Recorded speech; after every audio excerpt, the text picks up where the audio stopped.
OODAcast, informing your decisions with intelligence, analysis, and insight. Brought to you by the team at OODAloop.com. Hi, I'm Matt Devost, the CEO of Ooda LLC, and I'm joined by Bob Gourley, the CTO. And this is OODAcast 100. Bob, can you believe that we have produced 100 episodes at this point in time? Yeah, that really went by quick, and for me, it was a very insightful 100 episodes. There's a lot of lessons in those things. I think so as well. I mean, it's fascinating for me because of our focus on decision making and leadership to get the insights and find out, who was influential for some of these great leaders, whether they be cybersecurity or business people or government executives. It's been interesting to see their path to leadership and the things that influenced them and how they've adapted it to their own decision making.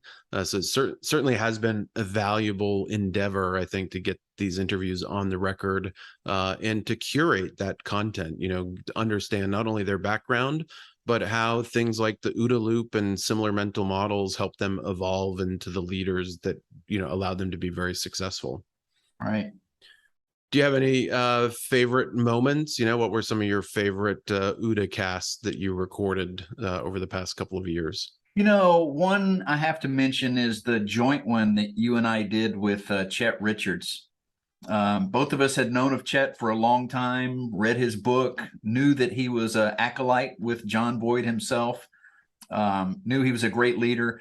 But to be able to ask him questions about what it was like in the room as John Boyd was describing the OODA loop and describing a military strategy and describing how things would work in the business world. Just a great conversation, very insightful. One moment that was new to me in that conversation was when he described the interaction between John Boyd and the famous business strategist author Tom Peters. I had no idea that Boyd was influencing Tom Peters, which then influenced so many other businesses around the world.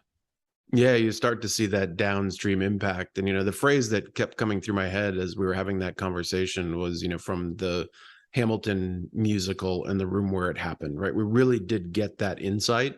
And Chet was the person who was developing the graphics. I mean, when we search for OODA loop on the internet and we see, some of the more nuanced versions of that, those were actually graphics that Chet was producing.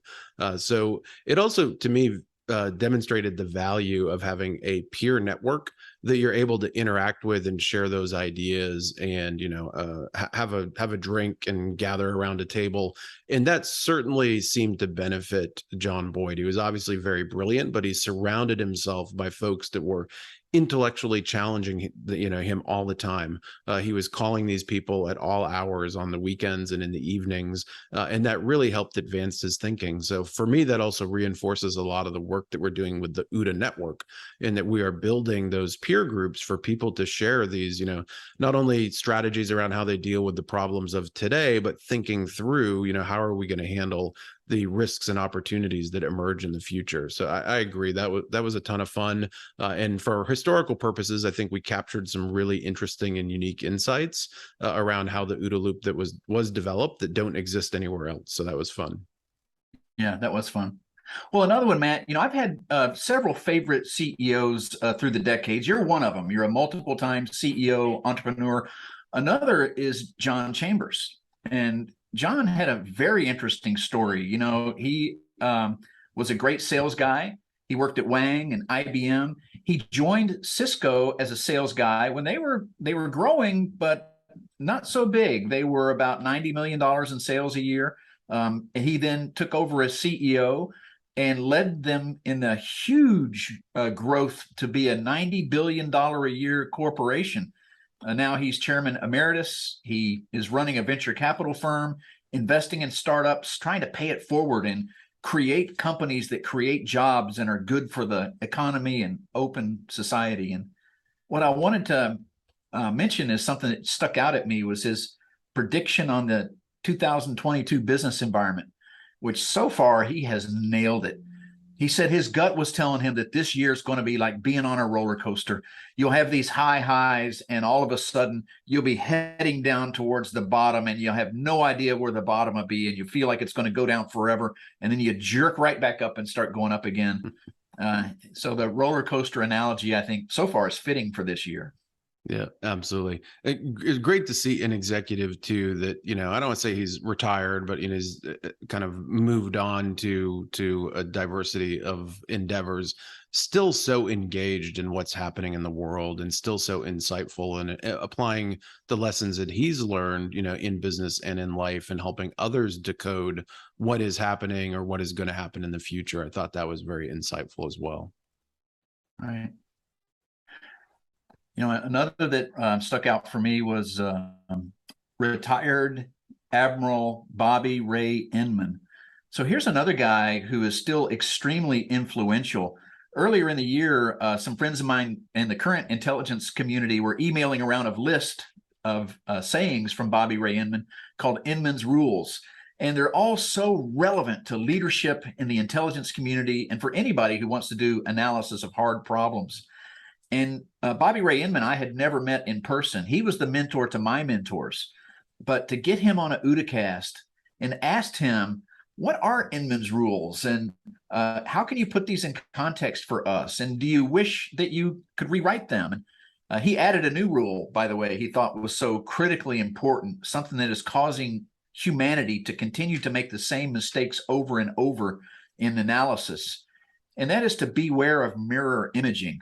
He really emphasized that too frequently our analysts fall into the trap of thinking that your competitor or your adversary is just like you. And that skews your analysis in ways that it's hard to recover from. Yeah, that was fascinating for me, of course, having built a program 20 years ago called Mirror Image as a training program for military, U.S. and Canadian military folks.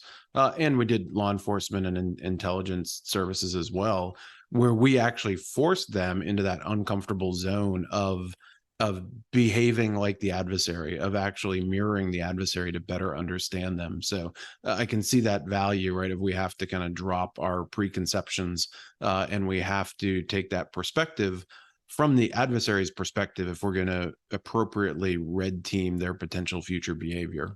Right. Matt, let me mention one other and then ask for some of your favorites. And this is Charity Wright.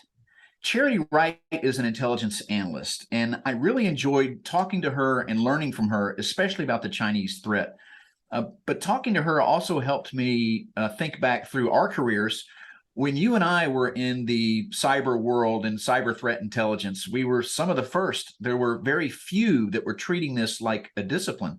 Now the community has matured so much and has incredible professionals like Charity Wright who are focusing on important aspects of the cyber problem. We talked about the threat overall, but we focused on China and the Chinese threat to stealing intellectual property, but also the creation of a digital Silk Road where China is giving at deep discount a lot of IT to foreign governments. Those foreign governments use those to surveil their own people, and China finds ways of using that for espionage to move data back into China. Charity Wright's analysis on that particular problem was just really impactful and insightful to me. It's excellent. Yeah, it's so also inspiring to deal with the generation of analysts that are dealing with these issues today. As you mentioned, we are lucky as a nation that we have such smart people focusing on these issues and helping us think through these risks as we move forward, for sure. Well, Matt, which OODAcasts were impactful to you that you'd like to highlight? Yeah, it's tough, as you know. We've interviewed, I think, 98 people now at this point, because in the first couple episodes we split them in half. But and there's so many fascinating folks. But a couple that really resonated with me. The first was Kevin Roberts.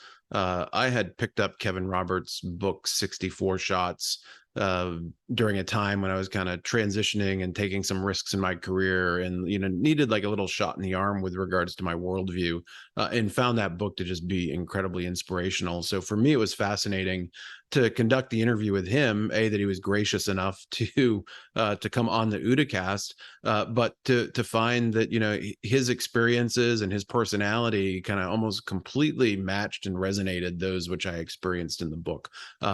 He had his own version of the OODA loop, you know, though he didn't call it OODA. He had all sorts of great leadership lessons. I love his perspective, you know, where he adapts ways to do field research and understand the world from different cultures and different businesses. You know, famously in his book, he talks about this Japanese concept of get your boots on, you know, where if you want to understand how a tiger hunts, you don't go to the zoo, you go to the jungle. You know, you need to be out and understanding the environment that you're in. So I just found that to be, you know, an incredibly fun interview because he was so jovial, so full of personality, and then also incredibly insightful as well. Yeah, I liked that too. And some of the things I took away from that was his focus on things like transparency and honesty and good vision leadership. But he also described being proactive. And one of the things he said about this current environment is we're going to have to hack our way into the future. And that resonated with me because that word has multiple meanings, of course. When I hear hack your way into the future, I think, all right, Hacker Man's going to get on a keyboard and it's going to change time. But that's not what he meant, of course. He meant like you're in the jungle. How are you going to get through all this thick mess? You're going to keep working at it. You're going to be proactive and you're going to build your own path. And you have to build your own path because the future is unknowable, especially in dynamic times like this. Yeah, I love that as well. And, you know, it reconciles with a mental model that we use in some of our consulting services called HackThink, right? Which is applying those kind of hacker principles to thinking about problems that are not cybersecurity problems. It's the dissecting them down to their roots, figuring out ways to put them back together again, you know, really not accepting things as being defined along a clear path and recognizing that you can still influence them. So that was a lot of fun for sure. Another one that I really enjoyed was Jer Thorpe, who wrote this great book called Living in Data. For me, that was, you know, incredibly compelling from a data science perspective. He really humanized, you know, how we should be thinking about all this data that we're collecting and the data science and the machine learning that we're able to conduct on top of it. But with a couple of unique observations. One is that, you know, these lack of data adjacencies are impactful in how we move forward as well, right? So he was hugely influential to me in thinking about the data that you don't collect is as important as the data that you collect. And sometimes the data that you don't collect is a failure of the technology, a failure of the machine learning or the data science that you're trying to conduct. So I found that perspective fascinating. The other piece too is, you know, we joked he's been described as kind of the Indiana Jones of data science. He travels around the world collecting data on these unique, you know, global environments and figuring out how data science can help solve some of the ecological and natural challenges that we're facing, or even just to bring awareness to the population around the existence of some of those challenges through actual data. So great interview, great perspectives, and really does a great job of helping you think through, you know, not only what is big data, data science, machine learning, and he's one of the top experts in the field, but then the artistry of using data science to better understand the world around us and make sure that it is an equalizing force as opposed to kind of a discretionary type force. Right. I had two thoughts about that interview. One is, as you mentioned, failure to collect data can be a huge failure. And the data scientists need to understand that and build good collection methods and approaches that are comprehensive and right. But executives and business leaders need to understand this too. They need to be proactive and think, what data are we not collecting and how can that influence our results? This is especially important for government policy as well. If you don't collect the data, you're not doing the right analysis. And he did describe that well. I also liked his attitude toward data as not just a noun. Yes, data is this thing, but for a practitioner, data is also a verb. Let's go data this. Let's not just get and hold data, but make it actionable. Yeah, no, that was great as well. The data as a verb, I had forgotten about that. A great perspective. A couple others that are kind of top of mind, and again, we interviewed so many great people over the past couple of years. One for me that was just a great OODAcast moment was the discussion with Nate Fick. And Nate is one of those folks that, I'm not easily enamored with leaders, but he is somebody that I literally would follow anywhere. He is just incredibly competent, compassionate. He is one of those kind of natural leaders, and you see that in his telling of the story, of his life, going to Dartmouth College, then entering into the Marines, deploying into the Middle East, writing a best-selling book and pivoting into thinking about these global national security problems, and then into the cybersecurity domain. And he really has just brought this great intellect and leadership to everything that he's done. And of course, as we record this on July 28th, 2022, we are hoping that he will be appointed as the cyber ambassador at the State Department, right? So what a great leader to put into that position, and to take those leadership abilities and that knowledge and deploy it in conversations with nations around the world. So we're looking forward to that. But the moment that really struck me during that conversation, as rich as it was a perception that I'd pulled out of reading his book, One Bullet Away, where there was almost this shift when he was in college to when he became a Marine officer and was responsible for the lives of his troops over in the Middle East, that seemed almost stoic to me. It seemed like he had this mental model shift where he had, moved into this perspective of stoicism. And I recognized it in the book. And when I asked him about it, he said, geez, in all of the hundreds of interviews I've done, because his book was converted into a HBO miniseries that was very popular. He's done a lot of media and press. He says, nobody else has ever picked up on that.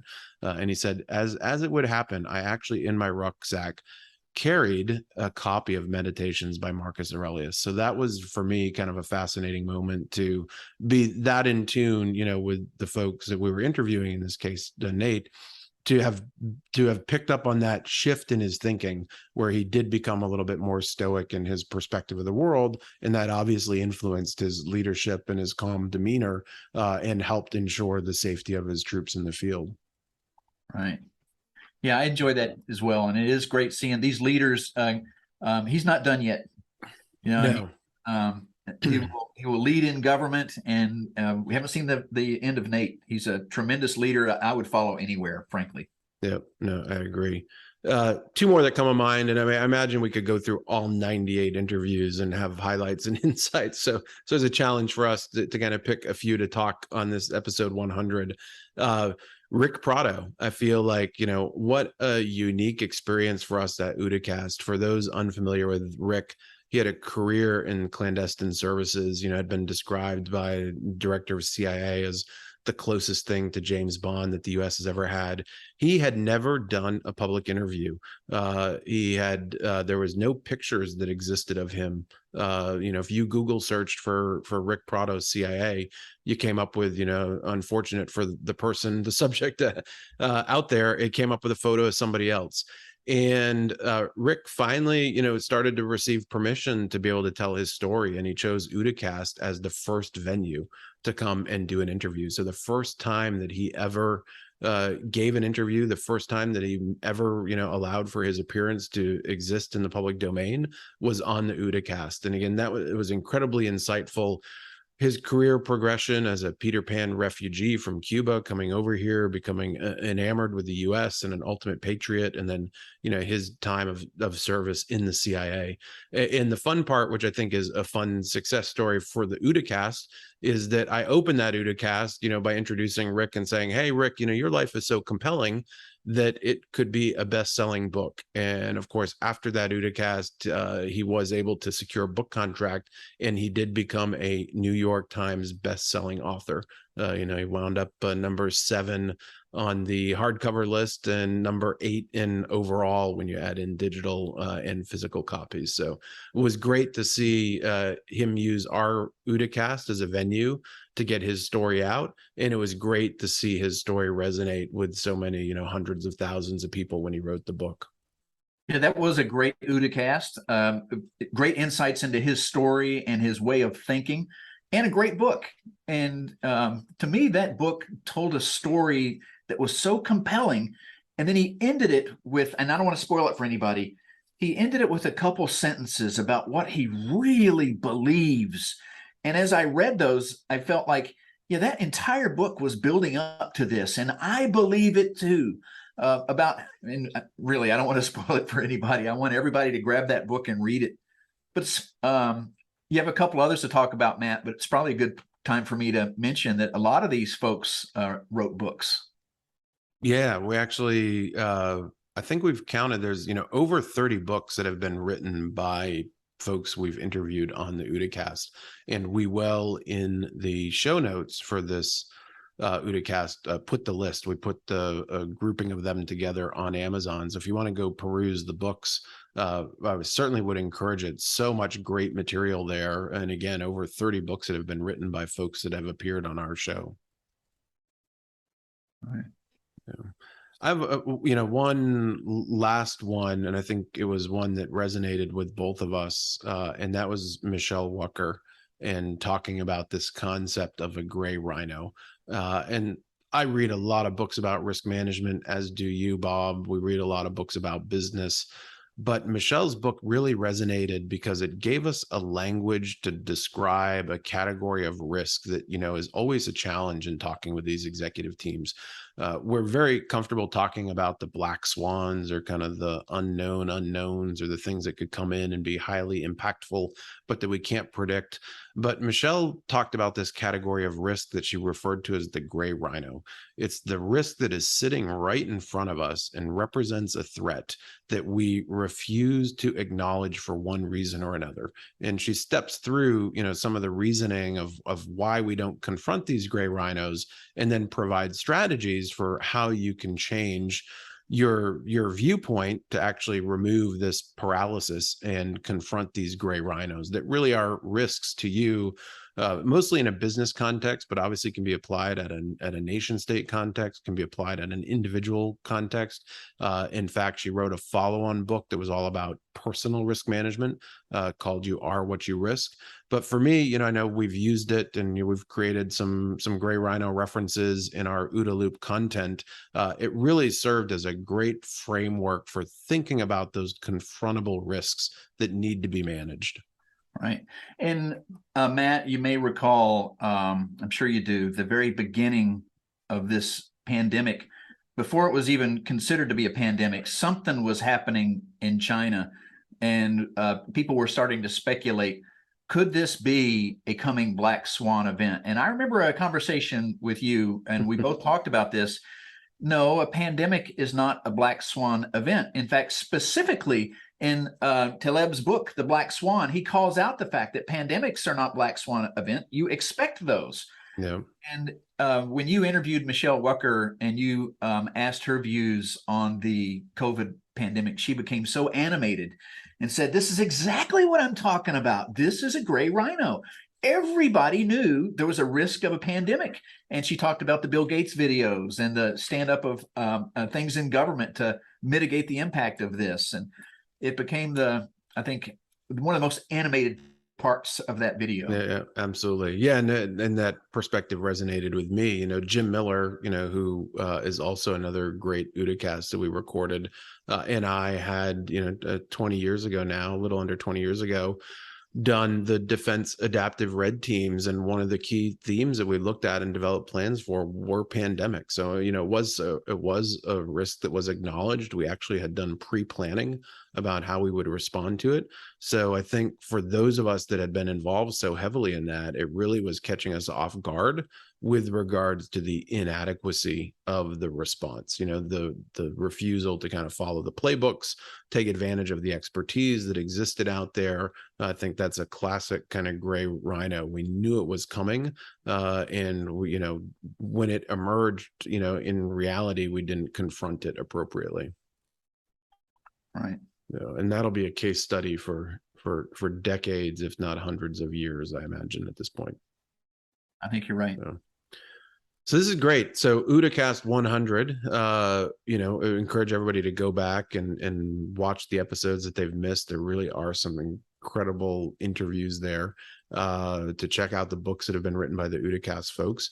But we are not done. We're getting ready to kick off another series of OODAcasts. So, we will move into episode 101 and beyond. And Bob, as a tool for our listeners and watchers to understand kind of how we're thinking about the world and the types of folks that we're going to bring on in the conversation that we want to have, would you like to run through our kind of global threat and risk perspective that we just put out for our OODA Loop members last week? Yes, in fact, in the our list of risk and opportunities, many of these deal with both the potential of a black swan event, this thing that you cannot see coming, or a gray rhino, the thing that you really should be preparing for. And there's a lot of these require further analysis, but they're meant to facilitate a discussion and generate some awareness. One, a top geopolitical issue is the fact that great nation competition is transforming globalization. We wrote it that way because many are calling for the end of globalization. There's several best-selling books right now that have titles like that. And we're looking at that a bit differently.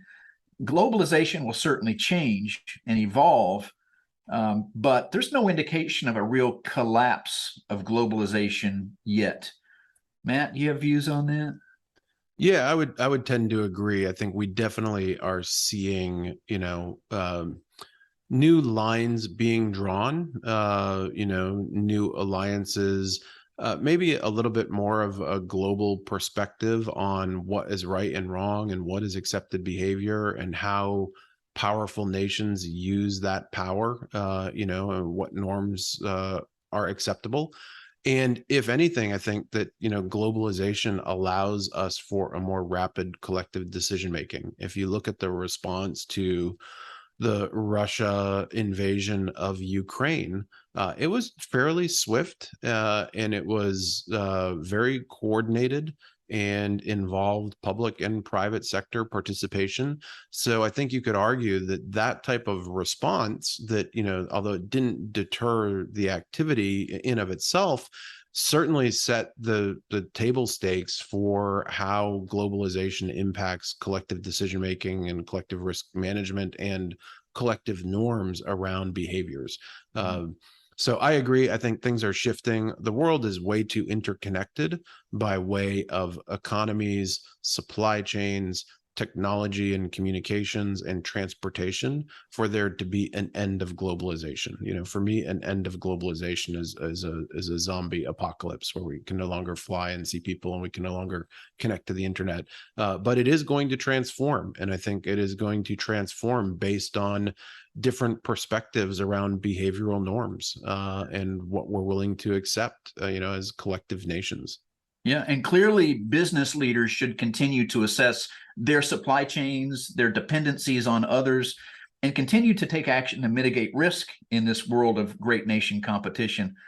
What it's demonstrated for certain is that, redundancy and resiliency need to be part of the model. Because if you assume that globalization continues across one static course, then you can build some dependencies that maybe don't represent risk. But what we've seen recently, not just with COVID, but with some of the geopolitical conflict, even with just some of the kind of what we call it the economic conflict or economic coercion, is that we need resiliency, we need redundancy. And that is particularly painful in the supply chain area. We have had, major impact on the US economy and the products that we've been able to produce that are consumer products, cars and computers and other devices based on the global computer chip supply chain shortage that has highlighted the need, and we've talked about this and written about this in the site, the need for onshoring or more, friendshoring or nearshoring or however you want to phrase it. I would say it is, redundancy and resiliency in your supply chain. No single source of failure, no single relationship with a nation state that you're dependent on. You need to build that resiliency into the system.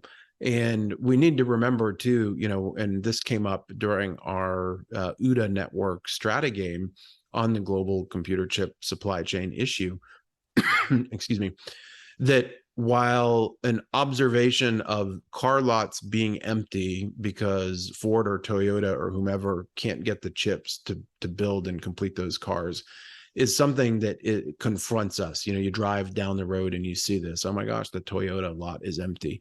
There is also a behind the scenes impact with regards to our ability to engage in advanced research, our ability to engage in, advanced biomedical research, which has a dependency on computer chips, the AI research that we're conducting, the data science and machine learning and kind of all those things, space program, all have these dependencies on computer chips that aren't visible to the average American, but impact our economy, and our long-term success.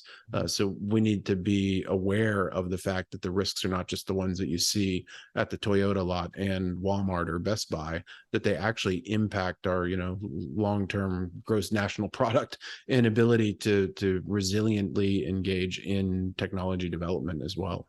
I think that's well put. And I think the advice to every business needs to be, you need to start with analysis, detailed analysis and visibility into your own situation and supply chains so you can take appropriate action.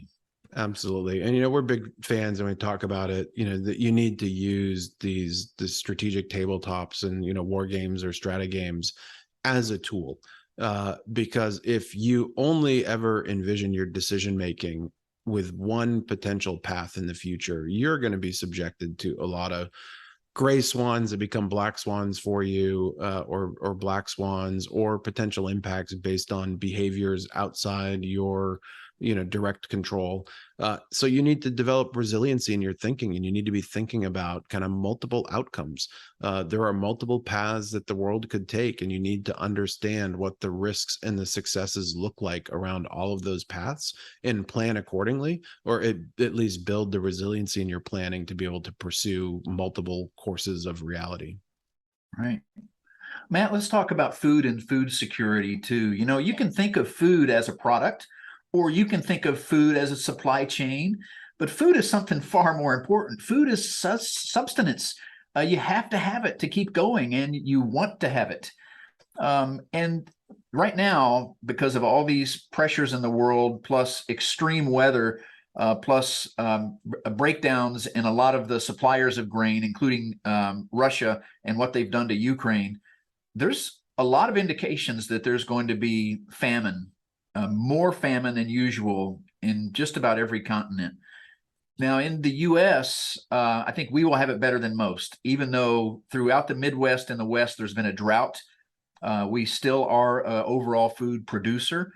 We may see impacts like maybe we don't get out of season berries. In many other places, though, it is getting severe already, and there's indications it could get worse.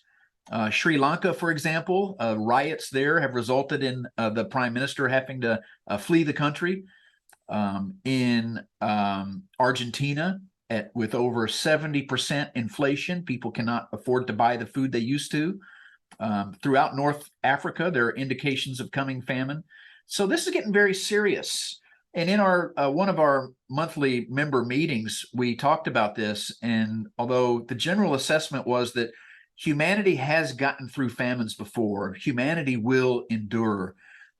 It would be extremely important if governments and businesses can find ways to shrink the famine.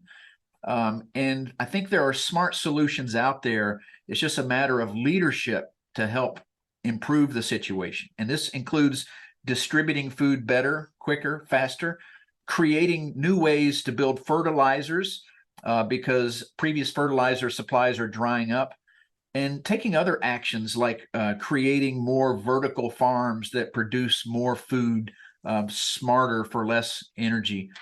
So we felt this was so important to raise as a risk that businesses need to think about, because a lot of markets could be in turmoil, but also think about it because of the human factor of famine. Yeah. No, I agree. It's one of those where, we're closely monitoring it, obviously, in continents like Africa and what the impact will be. In the US, I feel like our perspective has been similar to that of inflation. The early days, it's going to be transitory and, now inflation is for real. I feel like we're experiencing that a little bit with the food shortage in the US. I saw last week, just my first mainstream media article, it says, hey, we may have some impacts from this in the United States. So it is certainly something that we should be tracking. It is also another one of those areas where, the globalization or the ability for leaders to move initiatives forward is important. You talk about access to fertilizer. Well, one of the largest known phosphate reserves in the world is off the coast of Mexico.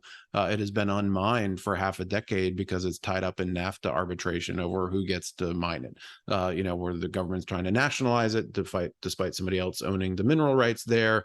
Being able to get through a problem like that and take advantage of that resource, would put a country like Mexico that has a huge farming population that's really been struggling right now with access to fertilizer, even access to water, from net importer of fertilizer to a net exporter. So every time we dig at one of these issues, I feel like there is, some underlying aspect of the system that is introducing a lot of friction, at the geopolitical economic layer around some of our ability to solve these problems. Right. Well, another one that is also big, complex, thorny, that we wrote about is in this list, the Russian invasion of Ukraine and its impact in Europe and globally. Now, we've been tracking this issue for a year and a half, but when the invasion started, things played out that frankly were hard to predict. One thing that was a positive, I shouldn't say it that way, there's no positives of war, but one thing that was a pleasant surprise was that NATO stuck together, the EU stuck together, both becoming stronger. And many other open nations around the world also seem to awaken to the fact that not only is Russia a threat to peace and humanity, but so is China. And this is, I think, causing some waves in geopolitics that have not been fully impacted us yet. But I do see a stronger NATO, stronger EU. There's a new alliance between India, Israel, the UAE, and the US, which I don't think would have happened without the invasion of Ukraine by Russia. It's a realization in the group in the India, US, UAE, Israel, that they're going to have to create solutions for food supply, water supply, energy to work together. And I really think that Russia's evil invasion of Ukraine is waking up a lot of countries to the fact that we need to do more to support ourselves. Do you have thoughts on the impact of the invasion overall? Yeah, no, I agree. It's appalling to a certain extent, because you feel like as globalization increased and we become more connected, that you hope that conventional conflict like this, where civilian buildings are being bombed, that those types of atrocities and war crimes go away. So there's a couple of lessons learned here, and that is one, that hasn't happened. Conventional conflict is still a thing. And actually in our OODA Almanac in January, we talked about the resurgence of conventional conflict and confronting the realities associated with that. And I think this is a perfect exemplar. Conventional conflict is going to continue, and we need to recognize other, what adversaries would view as zones of opportunities for future conflicts that look like the Ukraine. And I think obviously we need to keep a close eye on Russia, but we also need to keep a very close eye on what's happening with China. I do believe that part of Russia's intent was to test the NATO alliance, and the fact that it is getting stronger as a result is a net positive. Again, you don't want to associate any sort of positives with conflict, but I do feel like that there maybe, was a potential pathway the Russians envisioned where NATO just couldn't pull it off. And a weaker NATO is a stronger Russia. So the resolve that we've shown internationally, the resolve that NATO has demonstrated, the stepping up of some of the other Nordic countries as well, I think will help us build stronger international institutions that are able to confront some of these conventional conflict risks in the future. Mm-hmm. And the other thing I would highlight is it's clearly demonstrated that our response doesn't have to be in the form of military aid. I mean, it's been an unprecedented economic response via sanctions and supply chain, and other impacts that go after the leadership and the oligarch structure. So we've shown that we don't have to have the resolve to actually go in and engage in conventional conflict, that there are other tools available, and that those other tools, when applied collectively amongst a bunch of nations, can be very powerful. Right. And Matt, another point is, I think when individual companies also were making their own decisions, regardless of what their government was doing, because they realized this was wrong and did not want to be seen as supporting this invasion of the Ukraine. And I don't think we've ever seen anything like this on that scale anyway, where so many companies made their own decisions before their governments even did, to pull out or to change or shape their business in different ways. And I think it's something that businesses ought to keep in mind. I think it was a good thing. We do. I mean, we talked about, even back in 2020, the increasing role of corporations from an international power perspective.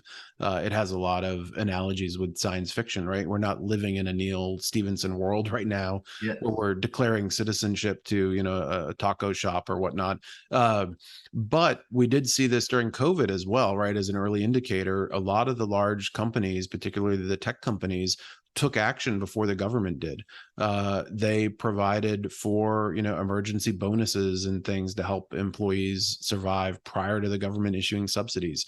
They issued local grants to businesses around their campuses that they had closed to make sure that they would survive.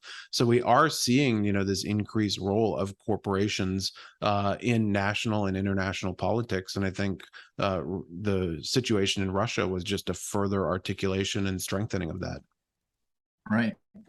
Another we ought to talk about is, and this is perhaps the biggest gray rhino out there, the weakening economy of China. Now, we started writing about this well before the pandemic. The fact that there are indicators that China's economy is going to weaken, and it's going to weaken faster than many anticipate. Now, during the pandemic, we saw frankly, it looked like they had a great response, and then their response fell apart because, frankly, their vaccines don't work so well, just accelerating a weakening economy in China. Over the last 2 weeks, we have seen their real estate market continue to collapse. Their banks and their version of credit unions go into default, shutting people out. We've seen tanks on the streets surrounding banks to keep people from coming in and getting their own money. We've seen protests during lockdowns, extreme lockdowns. So all of this contributing to a shutdown of supply chains. Ports have been shut down.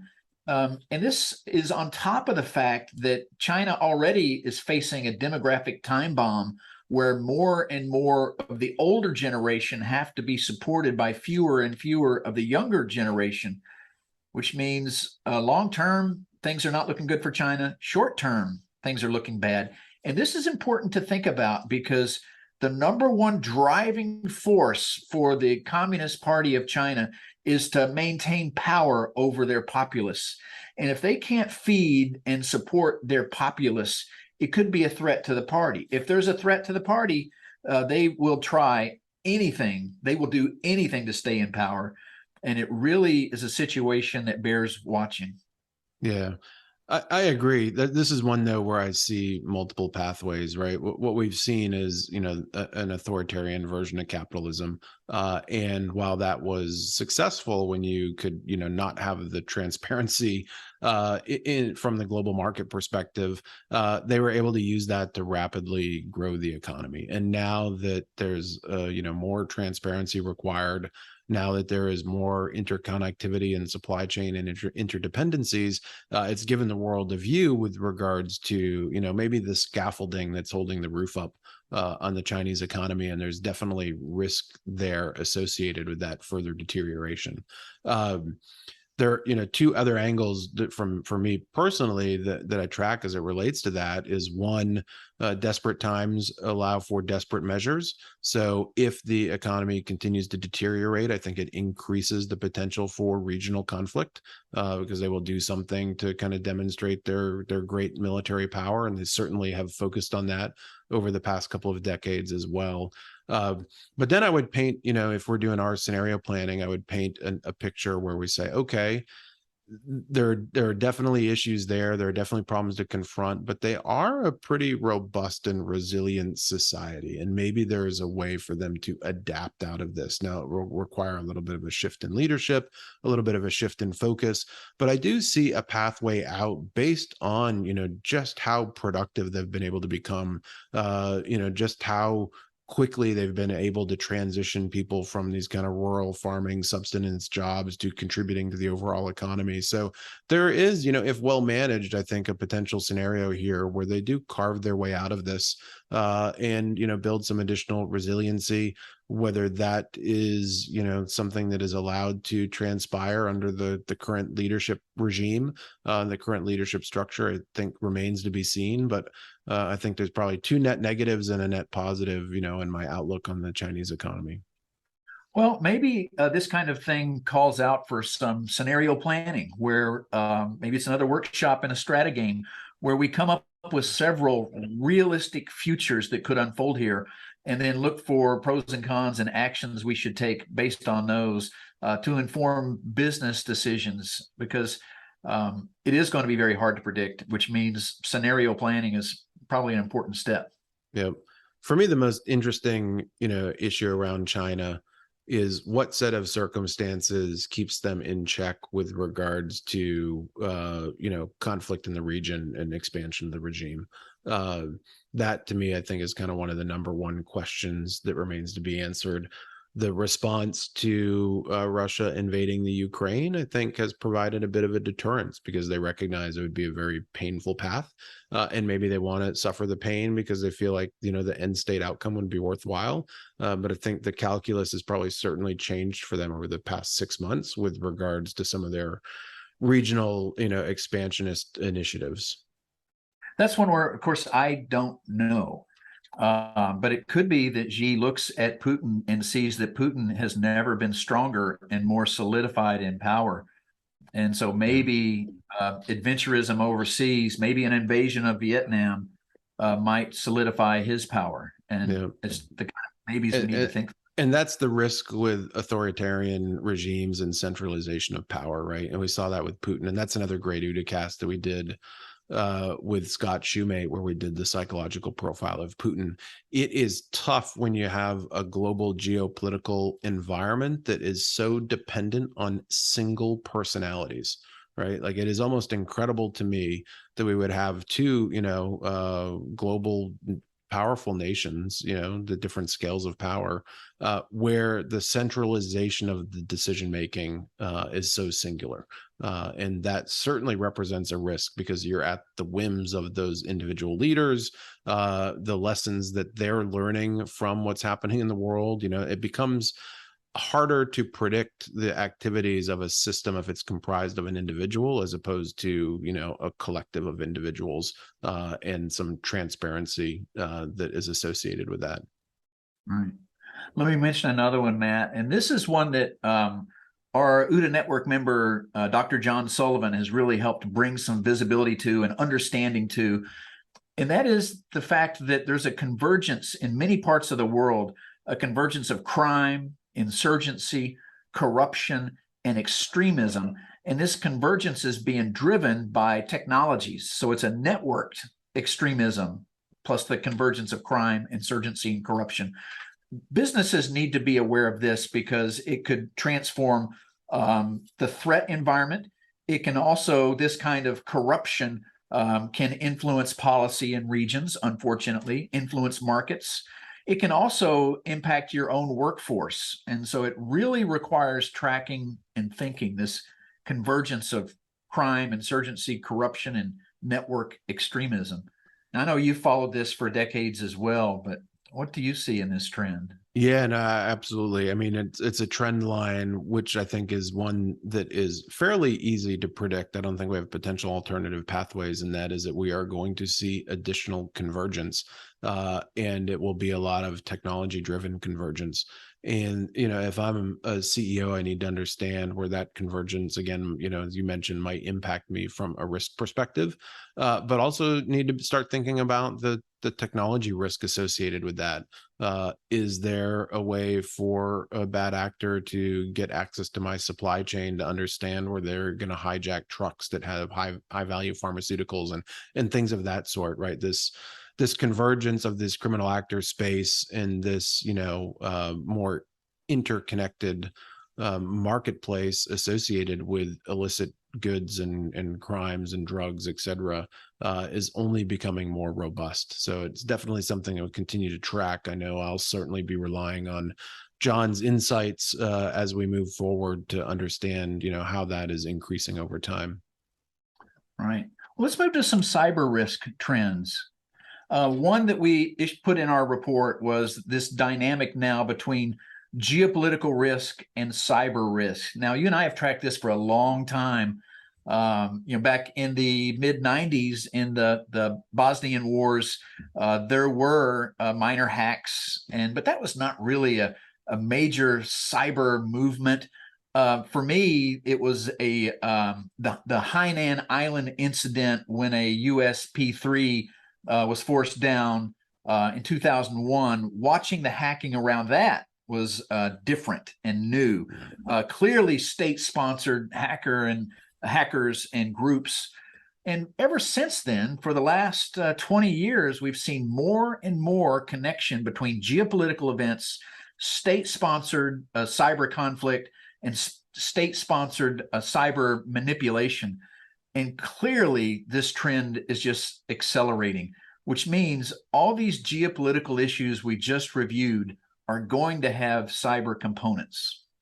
Absolutely. And we need to be planning for that for certain. I mean, there is no decoupling at this point between the conventional geopolitical conflict and the cyber conflict. In fact, the cyber becomes maybe a more exacerbated element of that because it is a strategy that some countries will deploy without the geopolitical component to it.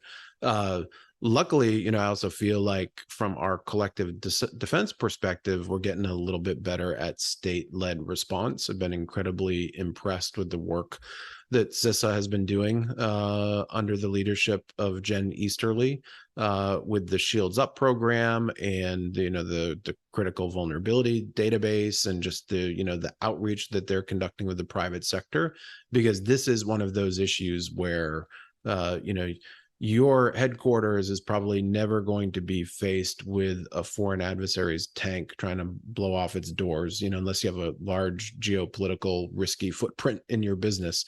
But your cyber front door is going to be confronted every day with nation state level cyber power potentially. So the defense and intelligence, and readiness and resiliency piece of this becomes critically important. And I'm one of those folks that, as you mentioned, we've been tracking this. For me, this is my 30th year involved in cyber war, cyber conflict, in one matter or another. And I've retained an optimistic outlook.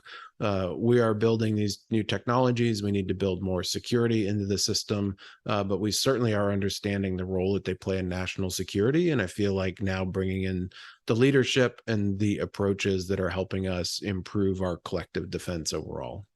Right.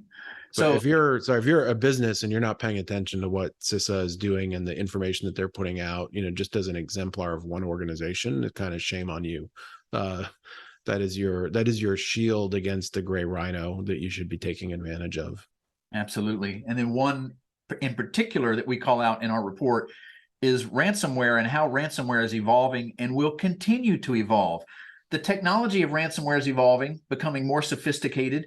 And the business models behind ransomware are continuing to evolve, which as the business model evolves, it means that the bad guys behind this can elude capture and can continue to innovate. And this threat from ransomware really is at a pandemic level, and it requires continuous vigilance to keep the ransomware out and an ability to respond once it gets in. The evolution of ransomware is moving so fast. I think what's required is a way to outthink the adversary and try to figure out their next step and block them from that. But that's so easy to say and hard to do. It is, yeah. There is no better exemplar of how cybersecurity is dependent on resiliency and redundancy than with ransomware, right? In a perfect world, our cyber defense initiatives in our organization help us prevent or limit the impact of a potential ransomware attack.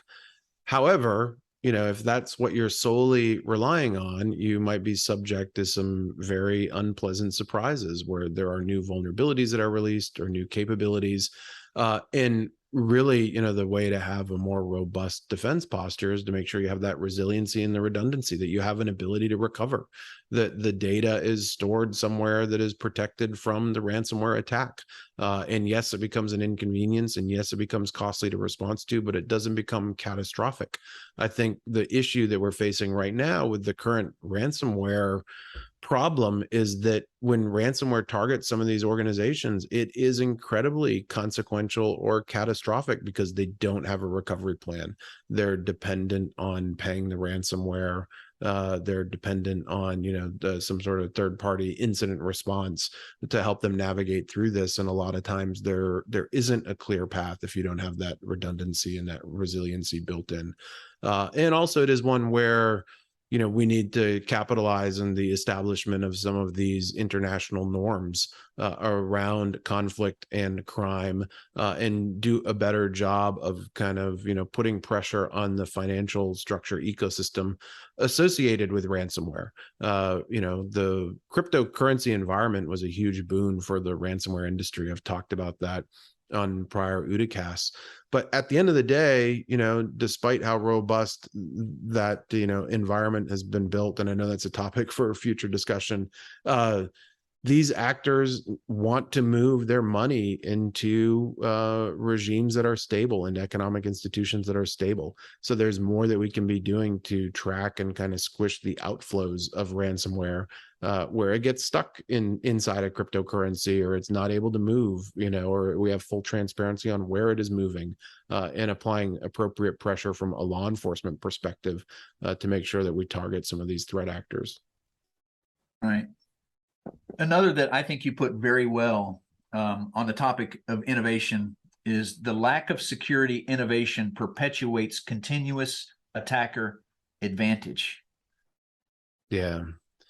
This is and I've been struggling for months to put this on paper, but my perspective right now is that the cybersecurity industry has done incredible things. The fact that the system hasn't burned to the ground, our collective networks haven't burned to the ground, is a testament to the labor and intellectual power and just the resolve that we've put into trying to keep these imperfect, insecure systems more secure.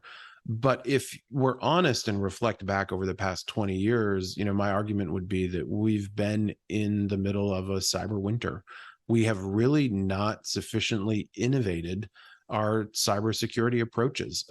Any technology that you throw at me, and I've done this in front of live crowds and on our OODA network calls and with peers over glasses of whiskey, is simply an iteration of something that existed 20 years ago. It is an improvement, right? It allows us to do the job better.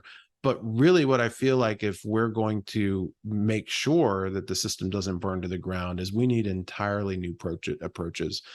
We need to, be thinking way outside the box and not be looking for these incremental improvements. And that means that we need to rethink about how we do business on the internet and what does it mean to interact as businesses over these networks. And I think until we address some of those fundamental challenges and really disrupt our thinking, we are in for a long haul from a cybersecurity perspective. And it is a battle that, will be tough to win because the attackers are able to innovate. They are able to take advantage of these new advances. And we need to make sure that we have, at least a parallel track to counter that innovation ourselves from a cyber defense perspective. Right. Matt, let's transition and talk about some technology trends here, because we capture 5 in our report of risk and opportunities. And I think this is where there's some huge opportunities for business if they can mitigate the risk of these. And the first one was the fact that it's the convergence of these technologies that are producing the risk and opportunities. And this convergence of technologies is enabling a refactoring of work and a new digitalization. This is allowing organizations to re-architect and rework their business model to create new capabilities and bring those to markets and assess new markets. So, and it's the convergence of technology. We specifically hit on that because it's not just one thing, it's how that one thing relates to everything else, whether it's in the network or it's your new cloud computing capabilities, or it's the emerging quantum computer capabilities, or the sensors and IoT devices. It's not just one, it's all of these things together. And I think the important point to make here is, as we look at these converging technologies to create business impact, we need to think about the security components and mitigating the risk. It's great having 5G, 6G, Wi-Fi 6. It's important to think through the security dynamics of that, for example. It's great having automated robotics in your manufacturing plant. It's important to think through who's controlling those robots and can they be changed. So this convergence is the critical trend. Yeah, no, I agree. And, the convergence has allowed for a great amount of adaptability and merging of capabilities and the economic opportunity associated with that. But we do need to build in security from the beginning. I mean, this is, I'm a broken record with regards to how many times I've articulated this, but, if you're building a new robotics factory or a new medical testing device or, some new technology, you have to have security involved in the program from the beginning. We can't continue down this production lines of, we build a technology and then we try to retrofit security. It needs to be an active participant. And it probably needs to be a very active component of the budget. I mean, I don't know what the right number is, but it's probably like, 10, 15, 20% of any new technology development initiative needs to be allocated to security so that you are building these things robustly. So the convergence is great, but convergence also introduces vulnerability. So we need to be modeling that out, and we need to be conscious about how we are going to manage those risks and make sure that security has a seat at the table. Because our ability to derive long-term benefits from these technologies, from the convergence of technologies, is incredibly dependent on our ability to keep them secure and trustworthy. It doesn't necessarily have to be that a cyber attacker takes down your system. If you are building things that allow for the erosion of public trust in what you've built, that obviously is going to have a very impactful, consequence on your business as well. Another theme that we captured in this report, and we write about fairly extensively on our site, is the trend towards automation. And this, we say automation, not just robotics, although robotics is important, but also the process automation. And this trend is occurring at the same time when new sensors are being fielded, new communications paths, and all of this is providing positive benefits that are going to allow a lot of businesses to re-architect. It's also accelerating the reshoring of manufacturing back into the U.S. One statistic our research revealed was that the sales of industrial robotics are up 40% in the first quarter of this year, which is dramatic and is an indication of this big wave of reshoring and automation. Yeah. And that, the automation and the introduction of these advanced robotics allows for economic development. I mean, the reason that we offshored that is because we really didn't have the labor environment in the US to allow for, the rapid development of some of these factories and the huge human labor capital cost associated with that. So to the extent that we're able to take advantage of technologies as the differentiator in that space, that means that we can reintroduce those from an onshoring perspective to be items that are produced in the United States. I think Tesla is a great exemplar of that, right? Just the drone fly through of the Tesla factory to me was incredible. I mean, there's just a handful of humans, right? The robots are kind of completely constructing those cars in a way that's very robust and resilient, and is proven to be scalable in what is one of the hardest industries to be a new entrant into. Tesla has excelled. So I think we'll see that approach applied, not only to physical manufacturing, but also to what we would call some of the digital manufacturing and the coupling of sensors to make business processes more efficient or to understand the environment. So, for me, the next phase from an IoT perspective is definitely a data science, machine learning phase. We've built the sensors, we're collecting the data. Now it is going to be, how do we conduct the analysis to derive the benefit and adapt our behavior and, how we build things and conduct business based on the output of those sensors. All right. Another that we ought to talk about, Matt, is the metaverse. A lot of people are talking about the metaverse now. I did a search on the site, and metaverse was first mentioned at OODAloop.com in 2003. You had a research analyst who was tracking those kind of topics. So the metaverse is also a term that, you mentioned snow crash earlier. The first use of the word metaverse was in Neil Stevens' book, Snow Crash.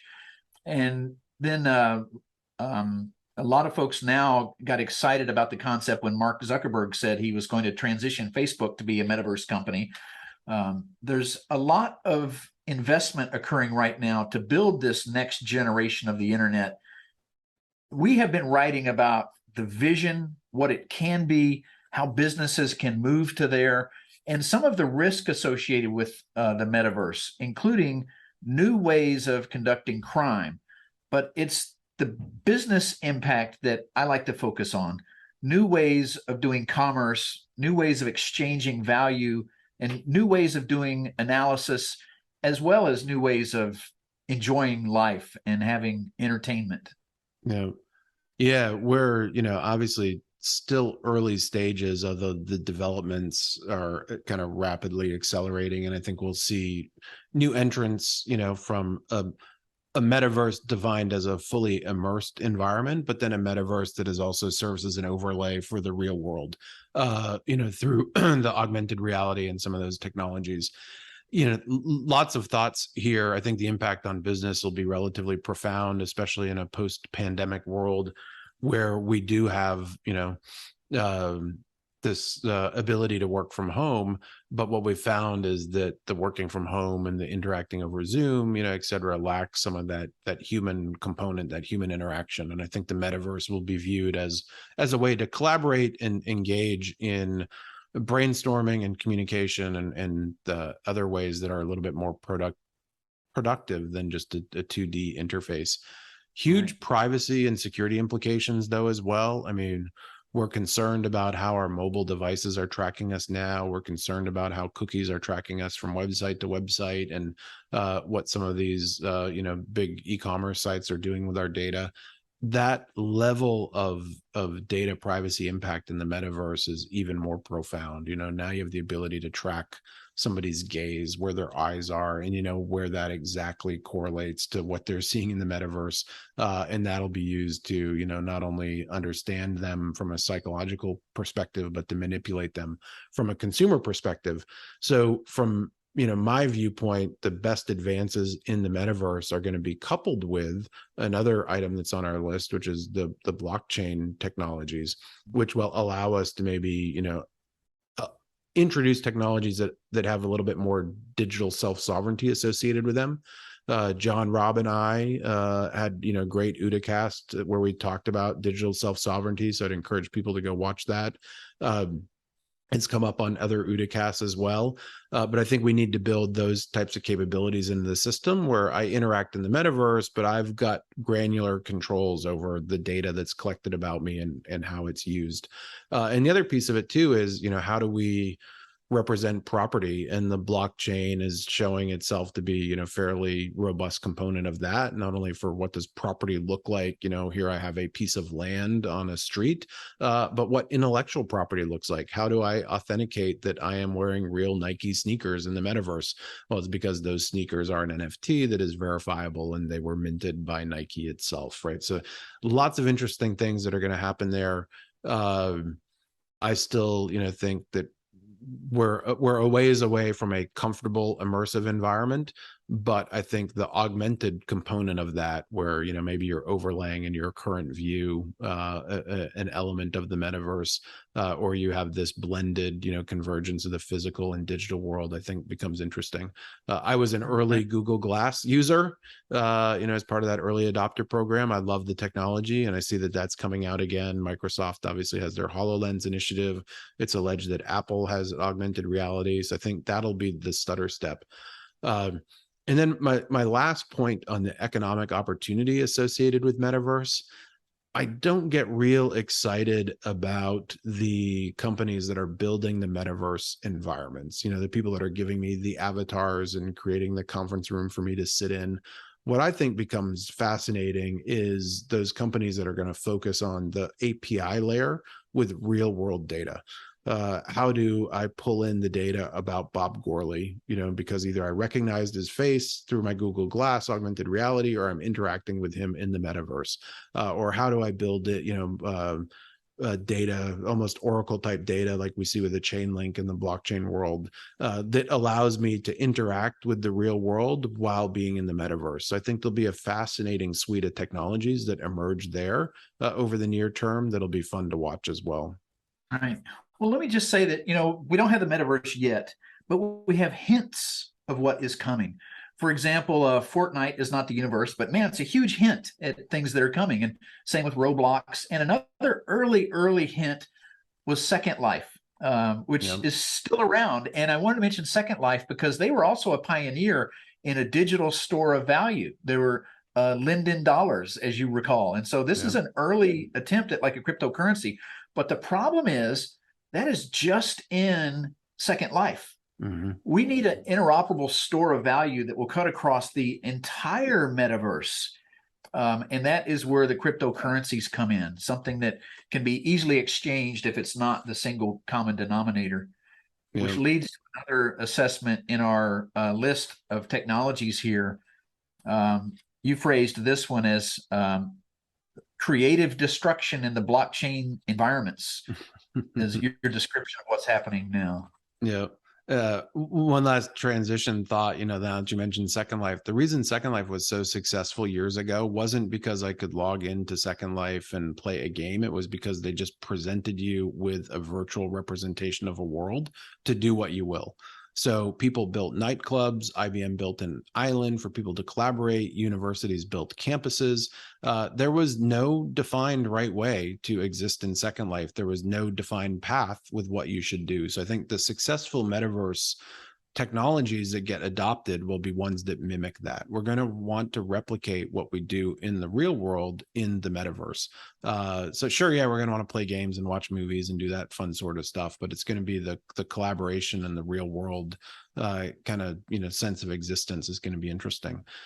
We mentioned that the tie into blockchain. I still am incredibly long on the value and disruptive potential associated with blockchain, Web3, NFTs, et cetera, that entire ecosystem. Unfortunately, what we've seen over the past 2 years is such a rapid acceleration of those technologies because they were so accessible in a completely unregulated environment, for something that has such a nexus to real world fiat currency. That we built this, kind of incredible house of cards. And I call it creative destruction because I really do feel like the underlying technologies that exist have incredible promise. The business problems that they're going to solve, that they're going to allow for automation, the transparency that they're going to introduce is still going to be incredibly disruptive. But we need to let a lot of the current ecosystem kind of die off. The analogy I often use is, we need to let the house burn to the ground, but the foundation is still good, and we're going to build a new house on top of the foundation. So it has been an environment, unfortunately, it's been ripe with fraud. It's been ripe with poor design, poor technology, The introduction of concepts like an algorithmic stable coin, which I know you and I talked about, and we could never wrap our heads around that, yet it attracted hundreds of billions of dollars in investment into the ecosystem. That stuff all needs to kind of get washed out with the tide, and we'll see who's still standing, and we'll build solutions on those underlying technologies. So still very long on the disruptive potential, still a big fan of multiple components of the ecosystem. I just feel like it is a necessary transformation that unfortunately is very destructive and very painful, that is happening right now and needs to happen. Yeah, another component that we frequently write about on our site is the lessons learned when it comes to crime in cryptocurrency. We track every major breach, every major incident in our cyber incident database, so we can look for root causes and try to capture lessons learned, so those that are building new projects and trying to secure old projects can benefit from these lessons. And it's amazing to me how many projects have not learned the lessons of traditional cybersecurity when they are fielding a cryptocurrency project. Yep. And that will be a differentiator, because this is an area where we have seen just incredible innovation on the attacker side, in the way that they're able to exploit the poor design of these systems.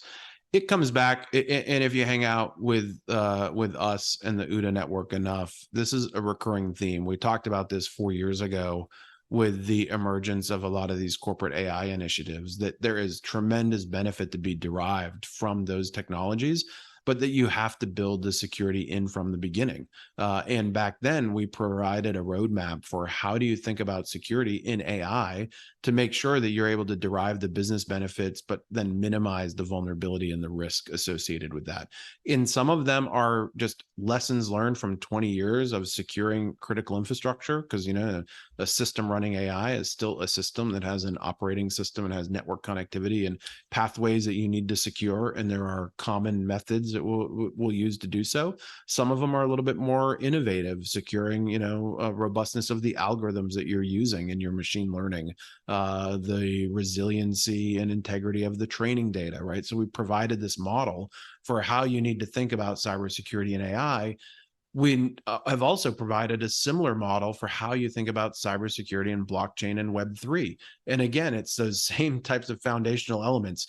Your NFT is likely deployed on some sort of cloud server that needs to be adequately secured, that has AWS key pairs that need to be secured. But then there's new elements of it, similar to what we saw with AI. You are writing smart contracts. You need to take an adversary perspective to those contracts and review them for the potential for somebody to exploit them and do harm. You are building interactions with other elements of the ecosystem, whether it's some of these APIs out to the real world or interaction with other blockchains or other cryptocurrencies. You need to make sure that the mechanism by which you're engaging in those interactions is also secure. And then the management of the underlying organization associated with it. We're still seeing attacks. And if you look at that database, there are still people that'll go and engage in phishing attacks against executives or technologists in these firms that have, what we refer to as kind of the multi-sig authority, where if you get enough of their keys together, you can make changes to the underlying code, and they're successfully social engineering them and getting those keys and engaging in this large scale fraud. So it's happening where individuals are being social engineered out of cryptocurrency value, but also institutions are being social engineered. So the one thing, if this is a space that excites you and you feel like your organization is going to derive value from these underlying technologies, have a conversation, bring in experts, again, to think about cybersecurity as part of the design process of what you're building. Matt, this is a good segue into our concluding section in this report, which is strategic actions. Every business, every government organization, every individual is different. And you will need to tailor this action list for you. But we list several that are kind of the so what? What do you need to do because of the geopolitical environment, the cyber risk, and the technological changes that are underway? We list 3 broad overarching actions. The first being improving your decision intelligence as an organization, something that you and I have helped companies do for years. Yep. Yeah, and I'm going to make a blatant plug for the work that we're doing with OODA where we are, for our members, it's a member-based structure, providing that decision intelligence. We're tracking these disruptive technologies and the impact they could have on your business. We're tracking what's happening in the cybersecurity threat environment. We're tracking what's happening in the geopolitical environment. And we're doing so in a way that is, completely objective. We're not, our research team are not journalists. We're not being paid by sponsors to cover a particular topic. We're covering it because it represents information that our members need to make decisions about the future. So if there's any one way where, if you've gotten value from the OODAcast and you would love to interact with the people that we're interviewing in this collective community of experts that are, the people in the room thinking through these risks, take a close look at what we're doing with the OODA Loop and become a member there, because that, from our perspective, is the number one value proposition that we're providing out to the broader community. Obviously, we're still directly consulting and working with CEOs and boards of directors, and happy to help out in those engagements. But I view the OODA Loop as a collective endeavor. The members drive the research agenda. The members meet once a month. And the membership is comprised of some of the top subject matter experts in the world, along with executives, current and past executives, with lots of great perspective, lessons learned, questions and observations about the world. Matt, that hits on our second action very, very well, which we had spelt out that to mitigate these risks, you really need continuous, thorough, informed action. Not just if it's a cyber risk, not just action by the CISOs. If it's a technological risk, not just action by the CTO. If it's a geopolitical risk, not just action by your chief risk officer. The leadership team needs to be informed so they can take continuous action. And yeah. I think you hit that very well. Absolutely. I mean, our company is named after the OODA Loop for a reason, right? It is a loop. It is not a single cycle. It is a recurring loop. It is a constant process. And if you're going to survive and thrive in today's environment, you need to be doing this dynamic, decision making. It can't just be static decision making. And the third action we call out in our list is the all of this. This is really an age of uncertainty and ambiguity, and a VUCA world.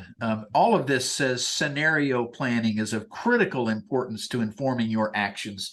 Scenario planning being the creation of realistic future scenarios of what may come to pass, so you can build action plans to better position you for whatever happens. All of this that we've been through in this document calls for the need for more professional, rigorous scenario planning for organizations. Yeah.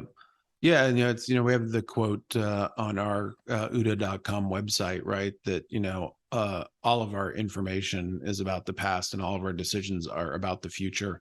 And the scenario planning is just a useful tool for you to test different decision-making scenarios around different futures and potential different outcomes, right? So you're thinking through, number one, how do I take advantage of opportunity that exists? You need to be thinking through the scenarios associated with that.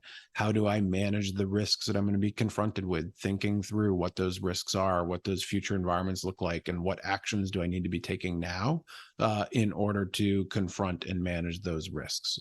So, it is an activity that we highly encourage. We do some of that with our membership at OODA Loop as well.